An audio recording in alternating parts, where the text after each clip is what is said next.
শহীদ ওসমান হাদিকে বিক্রি করে ক্ষমতায় যাওয়া যাবে না, শহীদ ওসমান হাদিকে ধারণ করেই ক্ষমতায় যাইতে হবে। শহীদ ওসমান হাদিকে শুধুমাত্র ইনকিলাব মঞ্চ ধারণ করবে এটা আমরা বিশ্বাস করি না, কিন্তু শহীদ ওসমান হাদিকে ধারণ করতে গিয়ে তার আদর্শকে যদি কোনোভাবে ভুল ভ্রান্তির মধ্যে দিয়ে নিয়ে যাওয়ার চেষ্টা করে, সেখানে অবশ্যই ইনকিলাব মঞ্চের দ্বিমত রয়েছে। এবং আপনারা প্রত্যেকে আপনাদের জায়গা থেকে, আমরা শুধু বললেই হবে না, আপনারাও আপনাদের জায়গা থেকে মানুষের চোখ মুখ দেখলেই বুঝবেন যে কে শহীদ ওসমান হাদির কথা বলছে আর কে শহীদ ওসমান হাদিকে ধারণ করছে।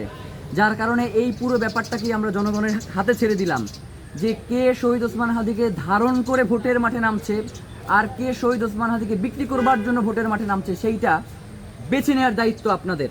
ইনশাআল্লাহ আমরা তো মনে করি যে বাংলাদেশের জনগণ এখন এতই সচেতন এবং ভোটের ব্যাপারে তারা এত সচেতন, যার কারণে এইখানে শহীদ ওসমান হাদিকে বিক্রি করে ক্ষমতায় যাওয়া যাবে না, শহীদ ওসমান হাদিকে ধারণ করেই ক্ষমতায় যাইতে হবে। যার কারণে সারাদিন শহীদ ওসমান হাদির কথা বললেও ভোট পাবে না, এই ব্যাপারে নিশ্চিত।